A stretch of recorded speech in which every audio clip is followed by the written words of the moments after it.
Good evening, folks.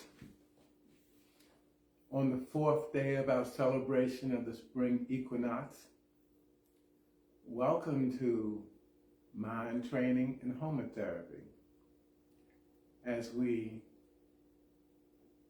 will study Agnihotra, the fivefold paths, and Homatherapy, the application of those principles, those tools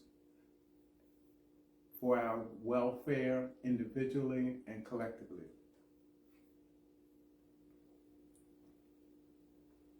So this is our fourth night, and we have been talking about what we call the 7 rules of thumb. First one being no fault finding. The process of looking for the good, the strength, the capacity in people, looking for the value, the lesson, the assets in situations, and above all else, looking for and recognizing the gifts within you. So no matter how crazy things may seem, how threatening they may seem at times, there's always an upside to everything. And when we look at that upside, we feed it. So no fault finding. And understanding that everybody's doing the best they can with what they have at the time. And our job, if we can, is to help them increase their capacity.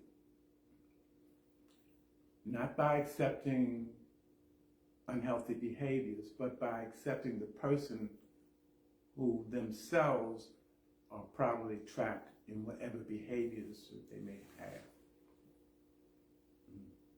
And then yesterday we talked about discrimination, the process of discerning and making decisions about how we'll function in the world, making decisions about what we'll do and what we don't do, about being intentional about how we live our lives, and using those tools that we have for that process holistically to increase our capacity to determine our welfare and to live our best lives.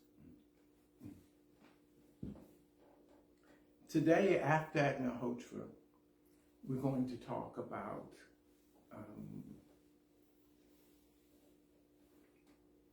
single-pointedness. Single-pointedness. The process of looking at one thing at a time, doing one thing at a time, of focusing.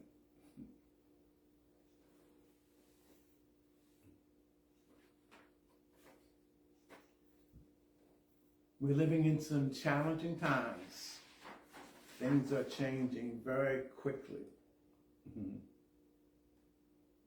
Sri Vasant said at one point, Sri Vasant, the brother who brought Agnihotra to the U.S. and all over the world, starting back in 1973. He said, under the constant agitation of the senses, the mind is just like constantly churning water. You have to change the capacity to stop the mind. You have to gain the capacity to stop the mind. To do this, you have to be able to switch the senses off. When this happens, the mind does something that it has never done. It goes still. When it goes still, it begins to perceive in a different way. So what do I hear in that? You ever go to a pond of water and you stick a stick in there or your finger or something, and all you can see is the surface of the water. But if you allow the water to get still without being interrupted, then you can see into the depths. You might see fish moving around under it, and you see seaweeds or whatever, but you can see to the depths of what's going on in that pond. That's the goal with our minds, to be able to look into the depths of life experience so that we can be informed and aware in ways that help us to make healthy decisions about how we want to be in life. As humans, my way of saying it, we only guaranteed one thing, and that's free will.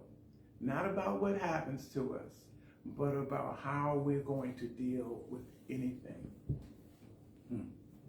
So we have a choice whether we let these external forces program the way we are, or we make a conscious decision to program ourselves with the understanding that it is our responsibility, and when we do the best we can to take care of ourselves, we are moving in harmony with the universe.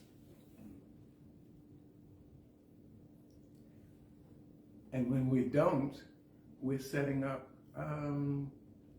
conflict for ourselves at some level. Conflict and challenges. So this process of Agnihotra has been given because it helps us to counteract the effects of pollution.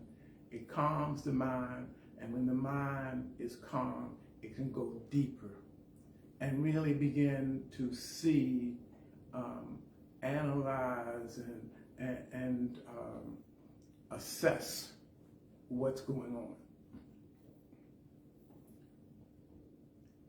If we're not doing that consciously, then you can bet there are forces out there that spend millions and billions of dollars to try to influence and control our thought processes.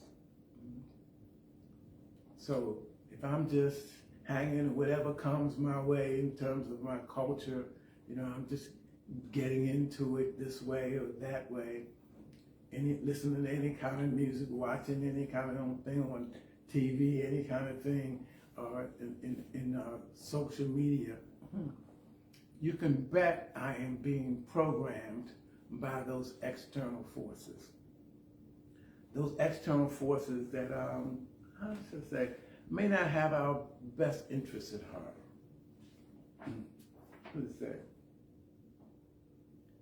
Much of the personal and collective turmoil in the world is the result of negative, dysfunctional programming that occurs as a result of a systemic focus on the acquisition of wealth and power that exploits rather than supports human needs. As a result, many people feel unattended to and uncared for. Whether they are conscious of these feelings or not, people act out these feelings of hurt, anger, isolation, etc. in many unhealthy ways. The current system that dominates the world seems to only exacerbate the problem, marketing to the vulnerabilities and weaknesses of the populations. The result is a tremendous increase in anxiety and depression that compromises the well-being and happiness of the population. An increase in anxiety and depression. You know what anxiety is about? Anxiety is about worrying about the future, being future focused. Depression is about being caught up in the past and saddened, worried, confused by things that have already happened, as opposed to being in the present, being the best I can in the present moment. Yes, I have goals for the future. Yes, I am learning lessons from the past, but I am living in the present. Living in the present. A single focus, being in the present. And when I'm in the present, I'm receiving messages, guidance, lessons from life.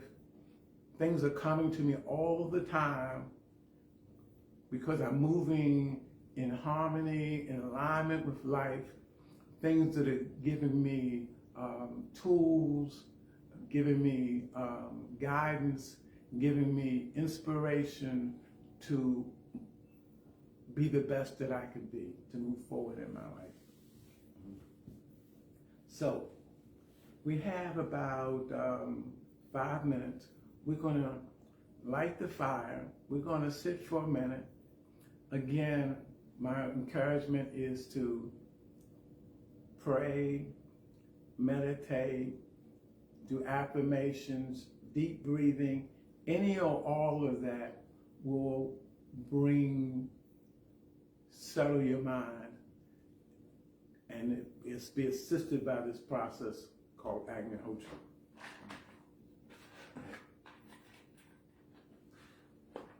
And Agnihotra today goes at this location, it goes at 7, 18, and 17 seconds.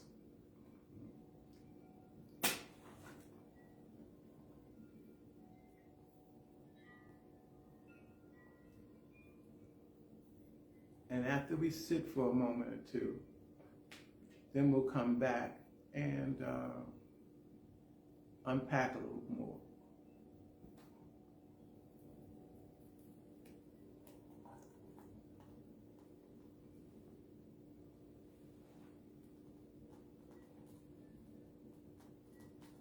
For those of you who may be seeing this for the first time, what we're burning is cow dung. What we are coating it with is cow's ghee. That's clarified butter that the whey has been removed from. And what we're going to offer is whole grain rice,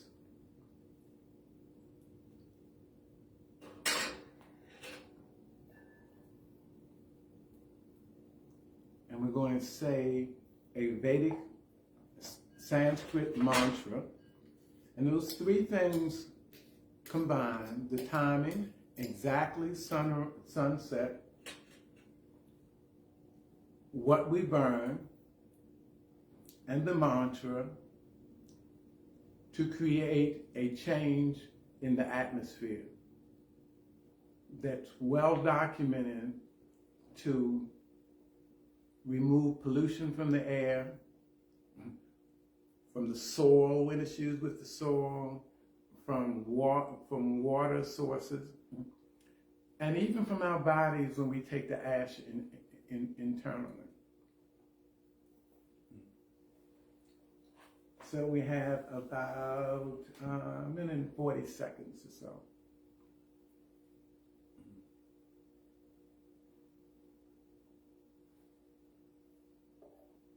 This process is done all around the world. There are thousands of people who use this process daily for themselves and as an offering to the planet.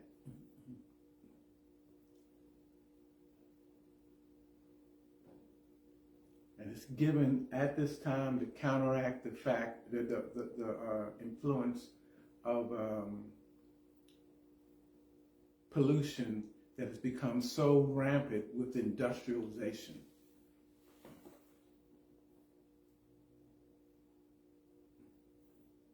The ash residue from this process has all 52 elements in the periodic table. It's used in the farming process to grow organic produce.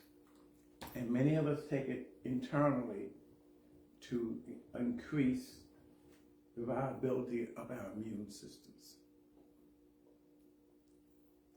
So,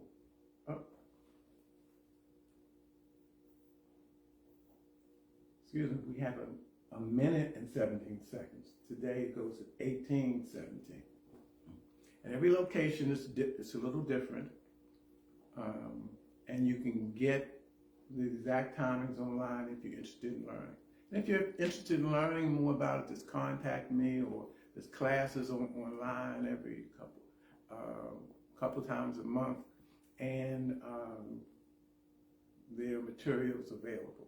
This is an inverted pyramid pot. It looks like that when it's new.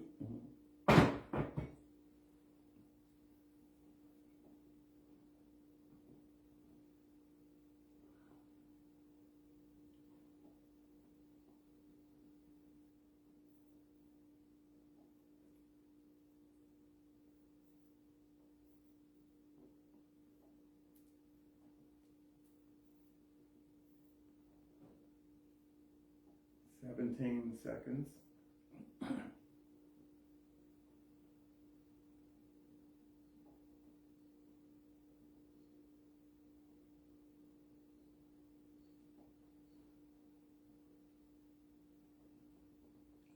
Agnaye svaha, Agnaye dam namama, Prajapataye svaha, Prajapataye idam namama.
You may have heard the chimes go off just as I started doing Agnihotra.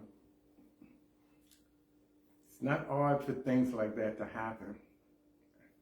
I live on the edge of the woods, and very often in the morning when I'm doing Agnihotra, the birds get very active and they begin to sing and come up on the roof and things.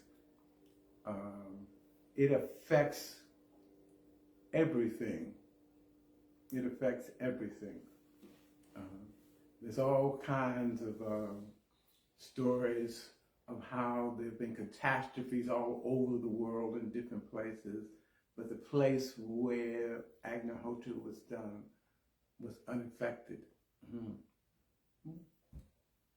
Okay, but the point is, many of us have been using this for a while and find it to be fantastic with settling the mind, but also harmonizing us with the larger, with nature and with the larger universe.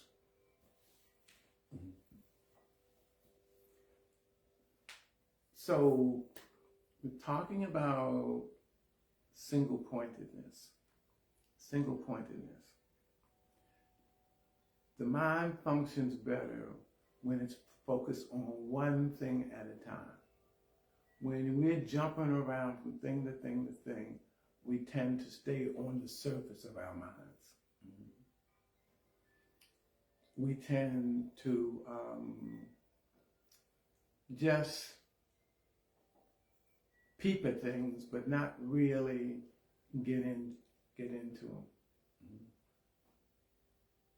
But when we get still, we go deeper, and then we begin to experience things in a more profound way.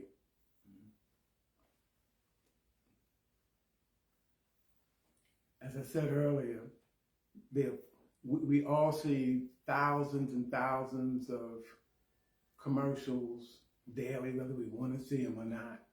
And they're sophisticated attempts to control our thinking, our energy, how we spend our money and our time and like that.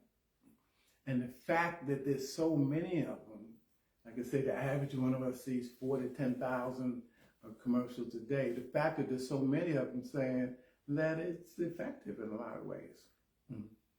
But when you're dancing to somebody else's tune, like so many of us are so often, what gets neglected is ourselves. What gets neglected is ourselves. So this is a tool that can help us to refocus on ourselves. And this single-pointedness, and some people call it mindfulness, but it's about training the mind to do one thing at a time, to focus on one thing at a time.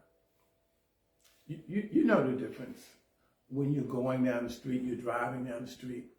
If you're driving down the street and you're peeping at your phone and or talking to somebody on the phone or thinking about what's going to work, you're not going to be as present as you could be to deal with whatever could happen out there on the street.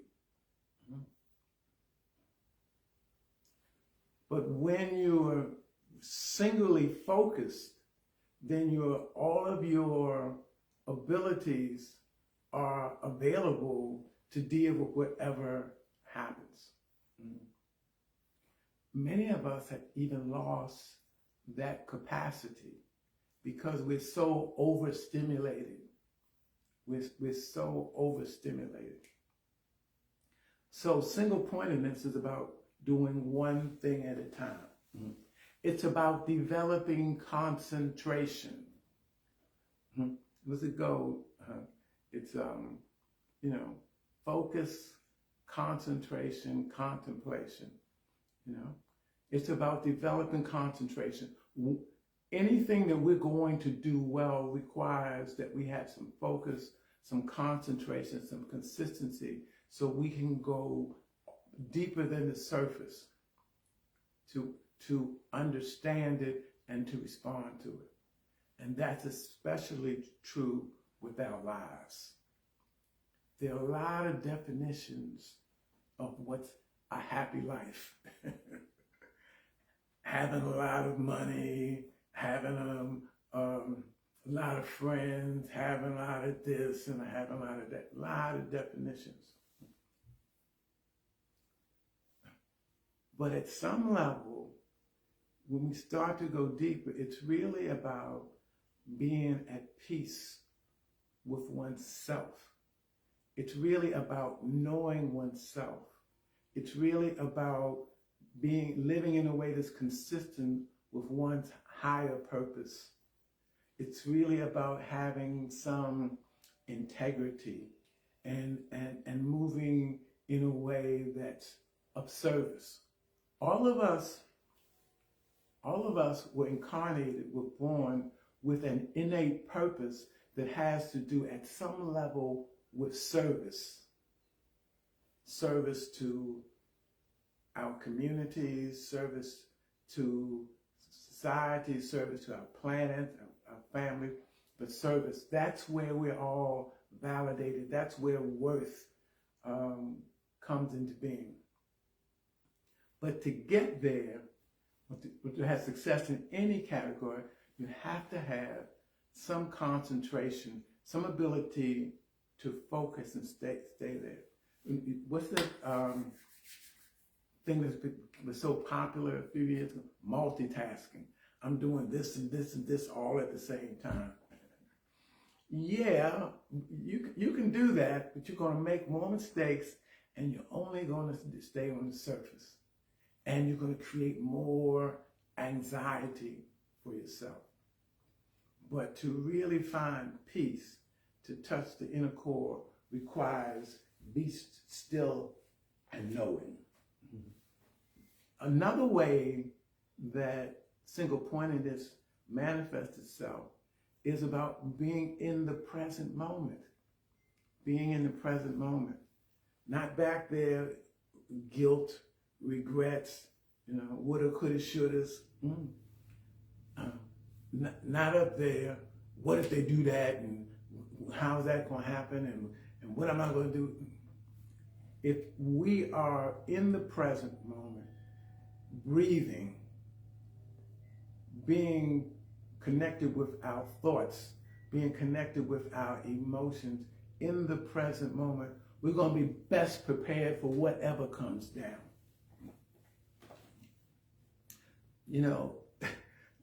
In some ways, it seems a lot of the confusion that's going on in the world right now is purposed to increase people's stress and tension and fear so people don't think as clearly and don't respond as intelligently and with as much purpose. It's to keep people off balance. Things are really out the box right now. And it seems like there's so much of it happening, it goes back and forth. At some level, it seems like it's really about keeping people off balance. So we have a choice. We can sit there and watch the news every day and, worry, upset, fear, and whatever takes over. Or we can say, I'm going to keep a general knowledge of what's going on, but I'm going to spend my time doing things that help me be healthier, help me be more in touch with myself, help me find more meaning in my life, have more resilience, to be more of who I am in my deepest parts of being. We all have a choice. We can spend our energy focused on the problems, and that seems like what a lot of the energies want us to do. Focus on the problems all the time and feel overwhelmed, helpless, and hopeless, and all of that. Or we can focus on the solutions. What will help? What will help me be better? What will help in my conversation in the moment with the people that I love, what will help me to have a stronger body, to have my mind be more flexible and have more depth. What will help my heart be more open in the moment? What kind of tools will help that? Or am I just going to move around on the programming of the larger system that keeps me off balance, stressed out, not sleeping well, overeating, drinking, and doing whatever I can to get a little shot of adrenaline or dopamine, as opposed to living a life that's in the moment, that where I focus my mind, go deeper, go to connect with deeper brain waves and settle inside me.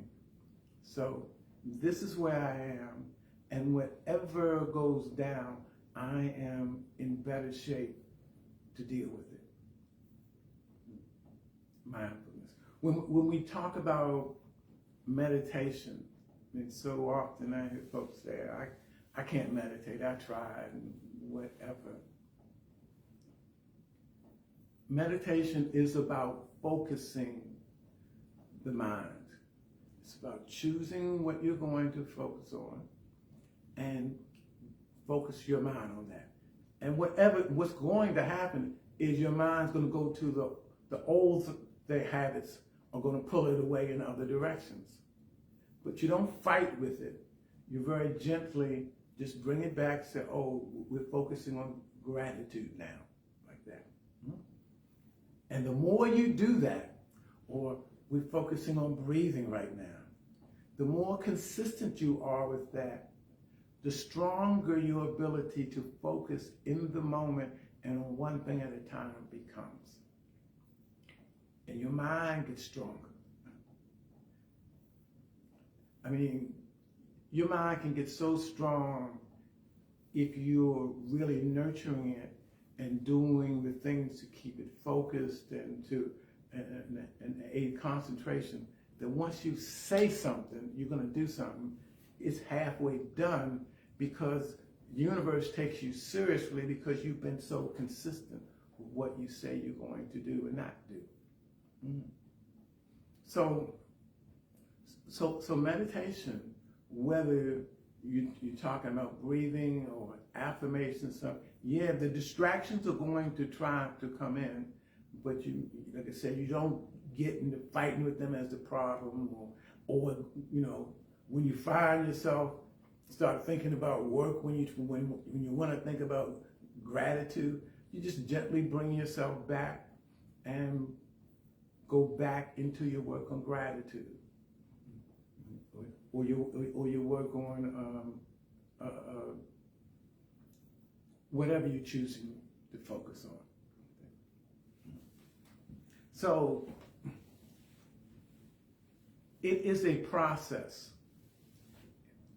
It is a process of learning to focus, learning to be present, learning to be solution-oriented.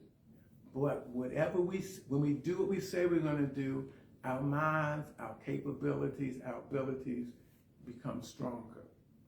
And we become more capable of manifesting our destiny. Because what you focus on, you empower.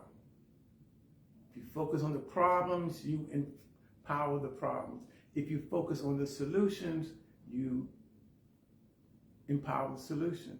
If you focus on the weaknesses, you will empower the weaknesses. If you focus on the strengths, you will empower the strengths. You can say the only thing you're guaranteed is free will. We all have the choice. Not necessarily about where you're going to do it at, but whether you're going to do it or not.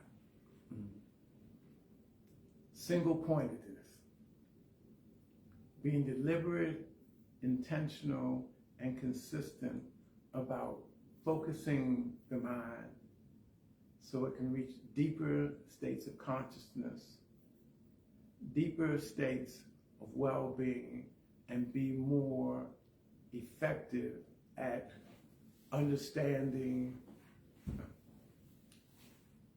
nurturing, and being aware. So that's just a few thoughts about single-pointedness. My encouragement is to practice it. And you may practice it with something that is enticing or pleasant with you, like dancing or singing or drawing, something creative, something that is attractive to you and has an innate inspiration for you, and just use that as a vehicle for increasing your capacity to focus. And breathing. Breathing is always a good way to focus oneself.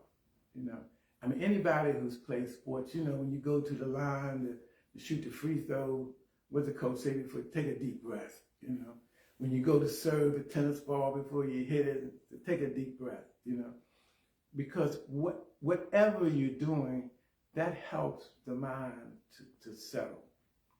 That helps the mind settle. So you can meditate by just breathing in, breathing out. Being present as you breathe in, being present as you breathe out. Breathe in,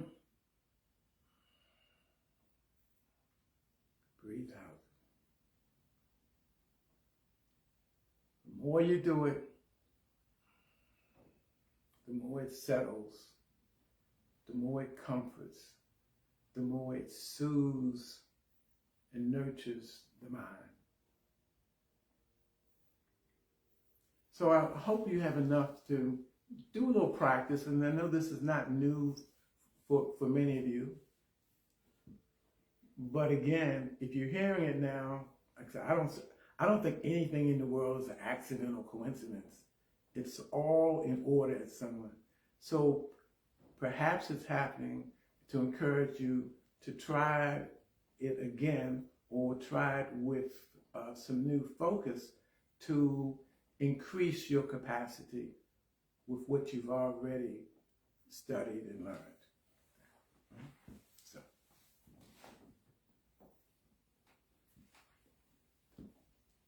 And if you haven't guessed, one of my favorite ways to do that is with music.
Tomorrow we'll take number 4 of the 7 rules of thumb. One of my favorite, and one I think is, they're all powerful, this particularly, non-attachment. non-attachment. Non-attachment to the fruits of your action. We do whatever we do because we see it as the thing to do in the moment without being attached to the outcomes. Because the outcomes are beyond our pay grade. They usually have other influences. And we do better when we're in the moment. We live in a society now, and we'll talk a little bit about this tomorrow, that everything is about outcomes. It's, no matter how you get there, you just get there. And how should I say it? It's analogous to me a lot of times about selling your soul to the devil. Just doing anything to get the outcome you want. But do you always get some things that you don't want in the process when you're selling yourself? But we'll talk more about that tomorrow, non-attachment, because it is a very valuable concept that helps to free us up. That's what I like about all of these 7 rules of thumbs. The more we practice them, the more they free us up from the beliefs, the mindsets, the practices that have been inhibiting our freedom, our joy, our happiness, and our being our best version of ourselves. Blessings to all. Have a good evening, and see you again tomorrow.